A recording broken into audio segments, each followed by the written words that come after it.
কেন বিপ্লবী সরকার গঠন করা হয় বা সকল বিপ্লবী সরকার গঠন করলে এগুলো হতো না? তো সেই সিদ্ধান্তের ভুল যদি হয়ে থাকে, তার এক অংশের দায়িত্ব বিএনপির আছে না? Didn't the BNP participate in the decision making? সরকারটা কেমন হবে? আমার তো মনে আছে আমি একটা স্কাইপ মিটিং সেখানে যখন জাতীয় সরকারের প্রস্তাব দেওয়া হয়েছিল, ওনাদের একজন হাই আপ নেতা ইনস্ট্যান্টলি রিজেক্ট জাতীয় সরকারের। শুধু তাই না, বঙ্গভবনে যে মিটিং ফার্স্ট হয়েছে সেখানে বিএনপির উচ্চ পর্যায়ের নেতৃবৃন্দরা হাত, সেখানে কি ধরনের সরকার গঠিত হবে তার দায়িত্ব যদি ছাত্রদের উপর চাপাইতে হয়, জামাতের উপর চাপাইতে হয়, বর্তমান এনসিপির উপর চাপাইতে হয়, তার বড় দায়িত্ব বিএনপির ঘাড়ে উনি, কারণ they were the participant in the decision. এখন বললে হবে না যে খালি ছাত্ররা ভুল করলে বিএনপি ভুল করলে অভ্যুত্থানের সকল আর অপেক্ষা কেন? ডেমোক্রেটিক পলিটিক্সে 5 বছরের জন্য বিরোধী দলকে 5 বছর জনস্বার্থের কথা বলে কি ধরনের ভূমিকা তারা এখানে পালন করছে, ভবিষ্যতে তাদেরকে মানুষ সাপোর্ট করবে কিনা এই ভূমিকার উপর নির্ভর করবে মানুষ তাদেরকে কি পরিমাণ ট্রাস্ট এবং কনফিডেন্স গ্রো করবে। এই জন্য তাদেরকে যৌক্তিক সমালোচনাও করতে হবে ভালো কাজে। আমি বারবার তো এটা বলি, ওনারা ফ্যামিলি কার্ড দিয়েছেন, এটা মাস্ট বি রেসপেক্টেড, এটাকে আমরা সকলেই প্রেস করি। আবার এট দ্য সেম টাইম সংবিধান সংস্কার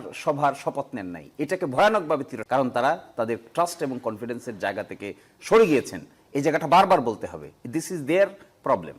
আবার এট দ্য সেম টাইম জনকল্যাণে কাজ করছেন। আমি শুনেছি 16 তারিখ তারা খাল খনন কর্মসূচি উদ্বোধন করবেন, এটা প্রেস করতে হবে। This is good work, we have to praise the good work, at the same time we have to reject the bad work. Bad ওয়ার্কটা কি? আপনি রাষ্ট্রপতি জুলাইয়ের পক্ষে কথা বলতেছে, আপনি এখানে বসে থেকে আমি দেখলাম বিএনপি দলীয় মন্ত্রী এমপিরা টেবিল ছাপড়াচ্ছে যখন ফেসিস্ট বলে গালি। বাহ, এই যে একটা এম্বারেস, সেই জায়গায় কি জামাত থাকতে পারতো না? কেন থাকবে? বিএনপি রাষ্ট্রপতি বলেছেন তাকে রাখার ক্রেডিট হলো বলেন রাষ্ট্রপতি তার সাক্ষাৎকার, সে নিজেই তো রাজসাক্ষী, নিজেই বলে দিচ্ছে যে আমি থাকতে পারতাম না যদি অমুক অমুকরা আমাকে সাপোর্ট। তাহলে এর মাঝখানে এই রাষ্ট্রপতি কি চায় না বিএনপি ছাড়া অভ্যুত্থানের জামাত বলি এনসিপি বলি যারা এর বিরোধিতা করেছে, সেই বিরোধিতাটা এসে সর্বশেষ প্রসিজুরাল বিরোধিতায় পরিণত হয়েছে সংসদ। এর আগ পর্যন্ত তার রাষ্ট্রপতিকে সামনে পায় নাই, যা কিছু বলেছে পত্রপত্রিকা, যা কিছু বলেছে নিয়মতান্ত্রিক ভাবে তো সামনে নাই।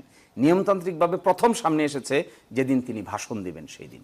এই ভাষণের জায়গাটা ওনার মুখ দিয়ে এই উপদেশ শুনতে হচ্ছে, কে দুর্নীতিতে চ্যাম্পিয়ন হয়েছিল, কারা 2001 সালে দুর্নীতিতে চ্যাম্পিয়ন করে দিয়ে গিয়েছিল।